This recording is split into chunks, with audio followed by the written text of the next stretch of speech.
और इसका स्थान कितना है? चौथा है ना। शिव महापुराण श्लोक है इसमें, श्री शिव महापुराण में। लेकिन 1,00,000 श्लोक कौन पढ़ेगा?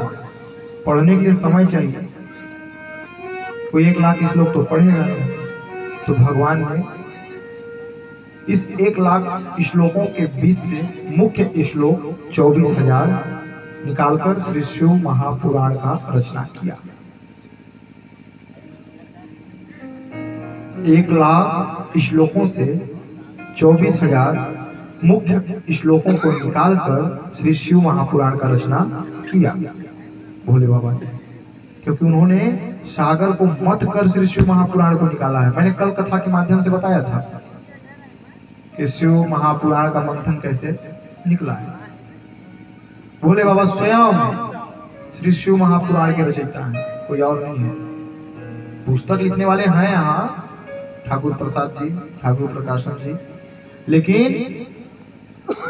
इसको बनाने वाले ना भोले बाबा है। तो 1,00,000 श्लोक में 24,000 श्लोक निकाले गए, मुख्य श्लोक है। और इसका स्थान कितना दिया गया? 24,000 में चौथा, पुराणों में चौथा। मैं भी आप लोगों को बताया ना, 24 और 4, 24 और 4 में अंतर है ना।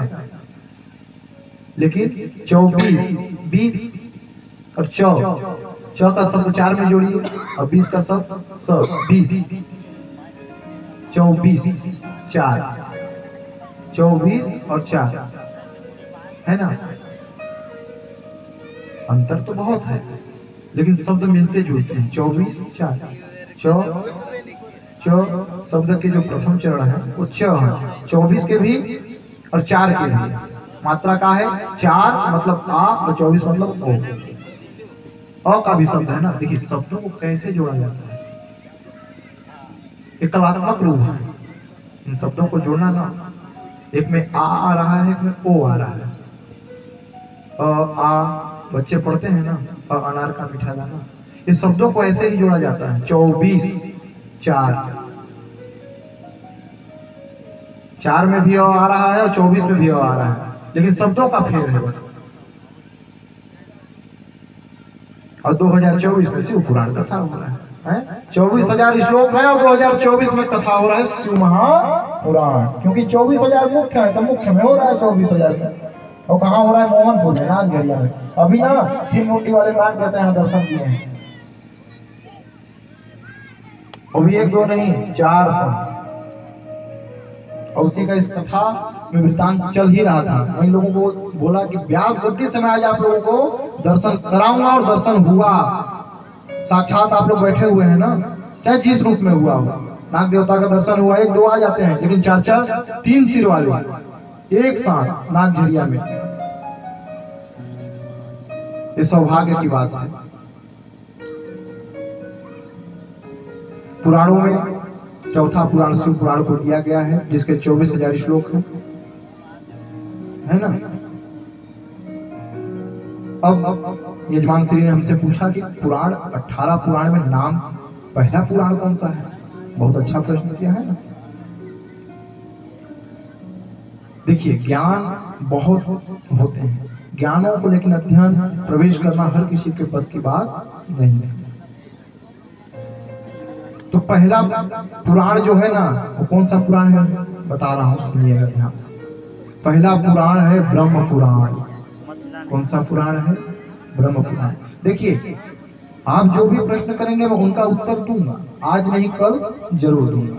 हो सकता, देखिए हर ज्ञान तो मुझे भी नहीं है, मैं भी अज्ञानी हूँ। बस ऐसे भोले बाबा बोले चलो मोहन, और उन्होंने बुलाया है, क्या प्रभु है ना। तो हर ज्ञान हर किसी के अंदर नहीं होता, लेकिन जो ज्ञान है उस ज्ञान को हम नहीं बताएंगे तो सबसे बड़ा पाप है। हाँ, अगर आपके अंदर ज्ञान है और आप जान रहे हैं कि सामने गड्ढा है और अगर कोई जा रहा है और आप अगर नहीं बता रहे हैं तो आप बहुत बड़ा पाप कर रहे हैं। हाँ, तो बताया ना कि धर्म करना पड़ता है और पाप हो जाता है।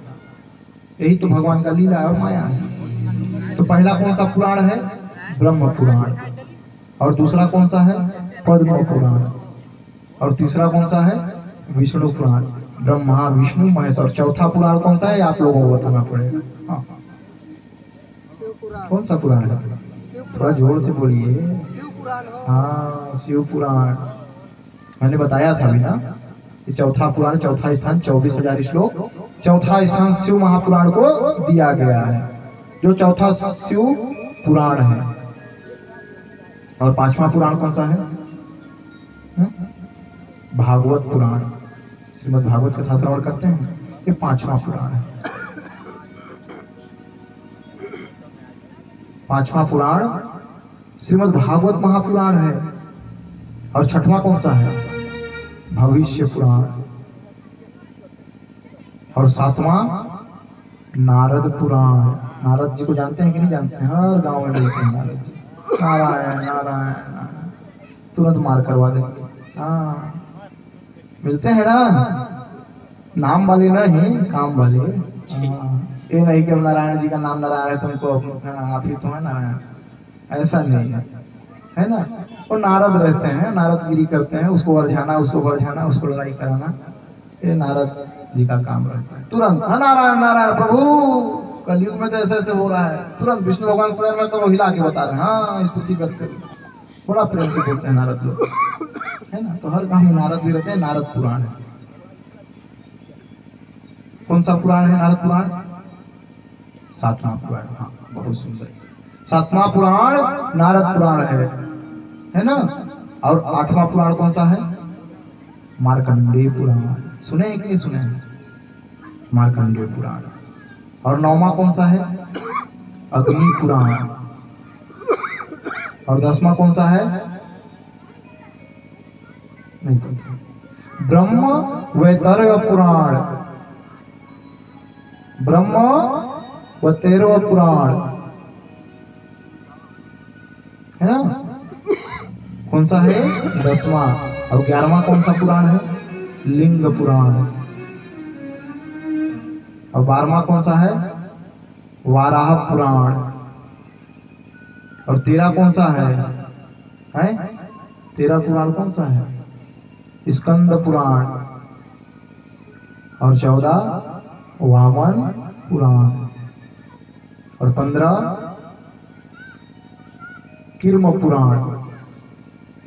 और 16 मत्स्य पुराण।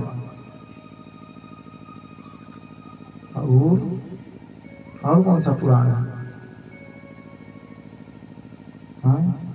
17 के बाद कौन सा पुराण? 17वां पुराण।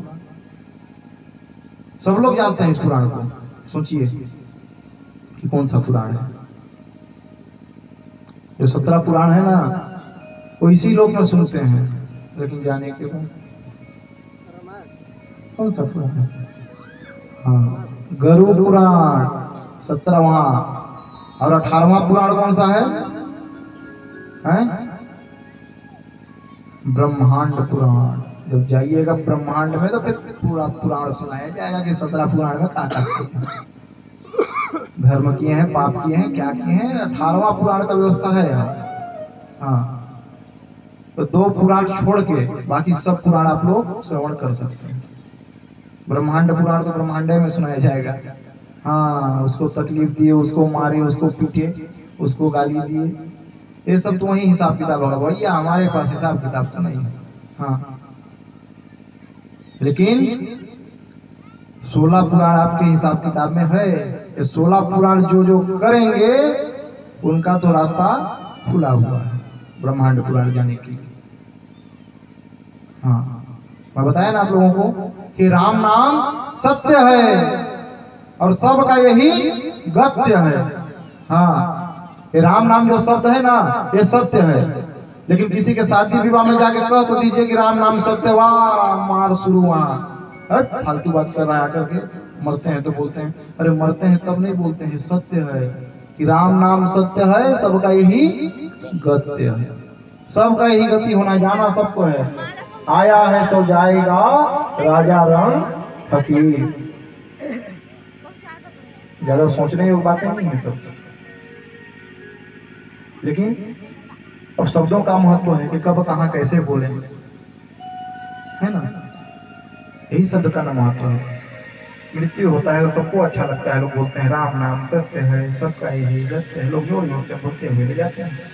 लेकिन किसी की शादी पार्टी में कह दीजिए स्टेज में माइक लेके कि राम नाम सत्य है, सबका यही सत्य है, रामा,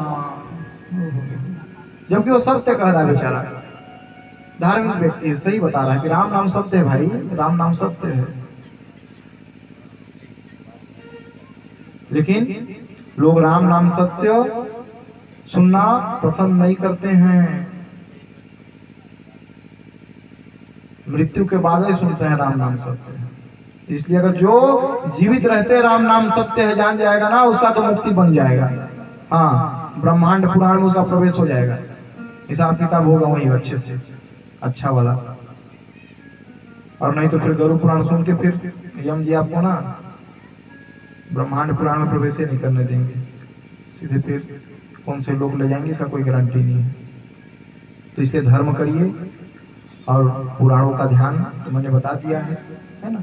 अब पुराणों का कथा तो अलग अलग है, हर कथा में हर किसी का वृत्तांत अलग अलग बताया गया, अब वो तो हो नहीं सकता। लेकिन हमने मुख्य 18 पुराण आप लोगों को बता दिया है। शिव महापुराण में 24,000 श्लोक हैं, ये बता दिया है ना। अब वो श्लोक कौन कौन से हैं ये भी नहीं बता सकते हैं, क्योंकि 24,000 अगर श्लोक ही बताएंगे तब नहीं रह जाएंगे। हमें पूरा भी तो करना है ना शिव महापुराण को, आप लोगों को श्रवण कराना है। हम एक शब्द को लेते हैं और शिव पुराण कथा का अध्ययन आप लोगों को कराते हैं। कल मैंने बताया ना कि आधा श्लोक पढ़ेंगे तो पाप कष्ट हो जाएंगे, मतलब दूर हो जाएंगे। जो आपके पाप है ना, जो कष्ट है ना, वो आधे श्लोक से दूर हो जाएंगे। लेकिन जब पूरा पढ़ेंगे तो क्या होगा, जीवन की मुक्ति बन जाएगी। कौन सा श्लोक है, सब लोग पढ़ सकते हैं, चाहे वो एमए किया हो, चाहे ना किया हो, पीएचडी किया हो, चाहे ना किया हो, हाँ हर कोई पढ़ सकते हैं। कौन सा शब्द है, ओम नमः शिवाय। हाँ, इससे मुक्ति बनेगा। भोले बाबा तीनों लोक के स्वामी हैं, ब्रह्मा विष्णु महेश।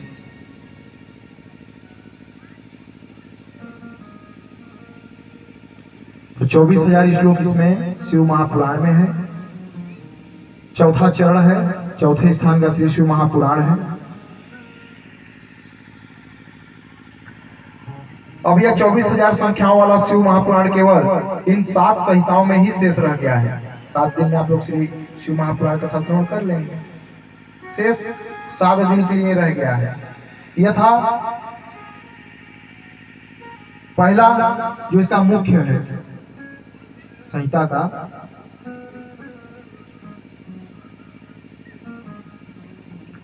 कितने संहिता सुने आप लोग? अभी मैं आप लोगों को संहिता बताया ना, कितना संहिता सुने? 12। कितना संहिता सुने? 12 संहिता, है ना। अंतिम जो संहिता, जिस संहिता में आप लोग जी रहे हो, धर्म संहिता है ना, वो धर्म संहिता है। अब उस 12 संहिताओं में से 7 मुख्य संहिता निकाले गए। अब वो कौन कौन से हैं? मन में तो प्रश्न आता है ना कि अब महाराज जी तो बताए कि भाई 12 संहिता हैं, लेकिन अब महाराज जी ये भी बता रहे हैं कि मुख्य 7 संहिता है। जैसे मैंने 1,00,000 श्लोकों में से 24,000 श्लोक बताए आप लोगों को कि भाई 1,00,000 श्लोक है, लेकिन हर कोई पढ़ने में बहुत समय लगेगा हर किसी को। तो इसलिए उसका वृत्तांत भगवान भोलेनाथ ने 24,000 में कर दिया। 24 में से भी क्या किया कि इसका आधा श्लोक जो पढ़ लेगा उसके सभी पाप नष्ट हो जाएंगे, और जो पूरा पढ़ लेगा उसके जीवन बन जाएंगे, मुक्ति ही हो जाएगा। तो अब 7 मुख्य पुराण कौन कौन से हैं? पहला विंध्येश्वर संहिता है ना, पुराण शिव महापुराण के अंदर की जो संहिता है, पहला कौन सा है? विंध्येश्वर संहिता। और दूसरा कौन सा है? रुद्र संहिता, जो आप लोग शिव महापुराण के माध्यम से श्रवण कर रहे हैं, ये रुद्र संहिता है। और तीसरा कौन सा है? सत्यरुद्र, है ना।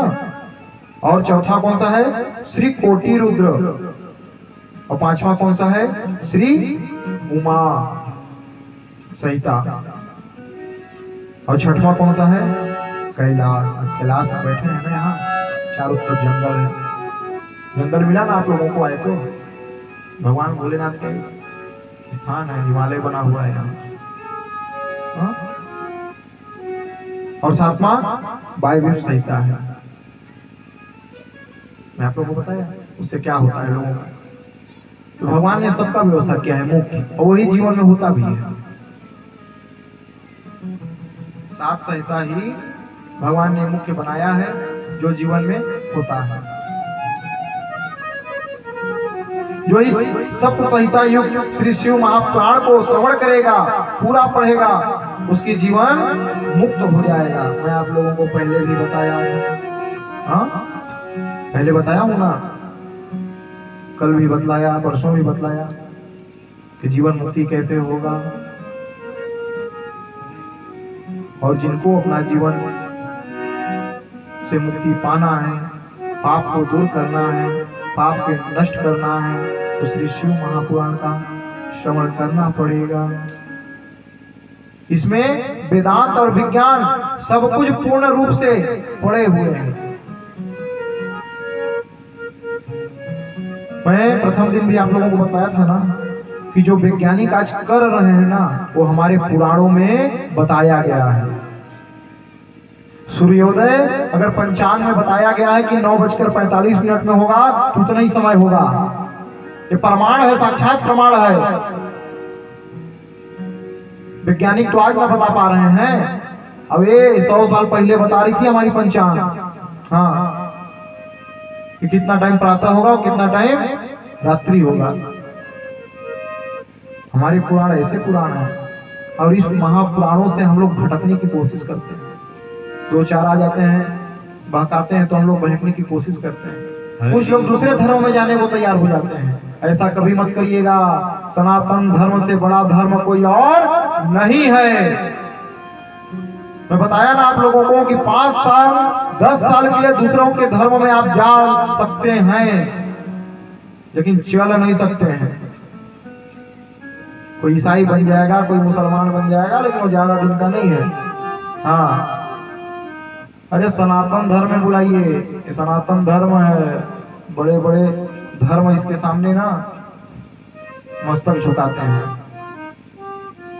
आज तक कोई नहीं बता पाया है कि इनकी पुराण का मतलब क्या होता है। कोई जानता है? पुराण का मतलब पुराना होता है, और कितना पुराना है इसको कोई नहीं बता पाया है। ये शिव महापुराण है। पुराण का मतलब होता है पुराना, हिंदी शब्द में। मैं आप लोगों को बतला दूं, जो पुराण है ना, पुराण ये संस्कृत भाषा है। पुराण, शिव महापुराण, अग्नि पुराण, स्तंभ पुराण, ब्रह्म पुराण, गरुड़ पुराण। पुराण का मतलब होता है पुराना, और कितना पुराना है हम नहीं जानते हैं। भोले बाबा लिखे हम वहां जन्मे ही नहीं देता, बताएंगे कितने पुराण है। 18 पुराण है। अब कब लिखा गया है तो हमें नहीं पता। 100 साल बाद लिखा गया है, 500 साल बाद लिखा है, क्योंकि सागर से मंथन होकर निकले हुए पुराण हैं। ज्ञान ना होने के कारण लोगों को पता नहीं होता है कि हमारा पुराण या सनातन कितना पुराना है। शिव महापुराण बोले, हाँ शिव महापुराण है। पुराण का मतलब क्या है कोई जान ही नहीं रहा है। पुराण का मतलब होता है पुराना, और कितना पुराना है हम नहीं जानते। सत्य है ना, पुराण का मतलब पुराना होता है। आज के बाद आपसे अगर कोई पूछे ना कि शिव महापुराण क्या है, तो आप लोग यही कहिए कि शिव महापुराण बहुत पुराना है। हाँ, अब आओ इसे सुनो, आओ इसे सुनो शिव महापुराण को, जीवन धन्य हो जाएगा, इतना पुराना है। जो चीज आज हो रहा है ना, वो इस पुराणों में लिखा हुआ है। इस पुराणों में लिखा हुआ है कि 18 पुराण के अंतर्गत सभी चीजें लिखी हुई हैं। बस आपको सुनने, समझने और करने की जरूरत है। जो जो करेगा उसके सब धर्म बढ़ते जाएंगे और पाप नष्ट होते जाएंगे। भोले बाबा की माया गजब निराला है। हाँ, भोले बाबा का निराला, हाँ, भोले बाबा बहुत निराले हैं। आप लोग जानते हैं कैसे निराले हैं? चलिए भजन के माध्यम से जानते हैं कि कैसे निराले हैं भोले बाबा, है ना। आइए चलिए भाई भोले बाबा को बतलाइए कि निराले कैसे हैं। है